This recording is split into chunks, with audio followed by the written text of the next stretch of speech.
se s'munësh me dëgjoj vëllezër, nuk munësh mu kanë me shiju diçka nëse nuk i rahati në zemër.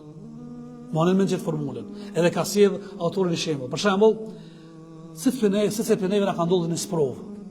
Vjen një lajm jo i mirë, i gëzueshëm. Ka vdek bashortja, evladi, nana, keu pasuri, diçka. Mirë po, kur të çaj lajmi, sado që të afrojnë mënyrën e ushqimit më të mirë që e preferon. Ma thuj të vërtet, a mund është me shtin gojë? Në është ta shtin goja ma, nuk janë një lezetin. Pse? është përqëndru koka që tërkon. Fokuset që tërkon e ki. Nëse kjo ndodh me parametret të dunjas, a nuk ndodh me ibadetin?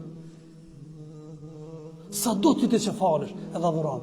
Zemën se ki rahat, këtë që tërkon e ki të lidh, që tërkon e ki mbështet, nuk një lezet, as namaz, as dhikër, as Kur'an, as tobe, as një istighfar.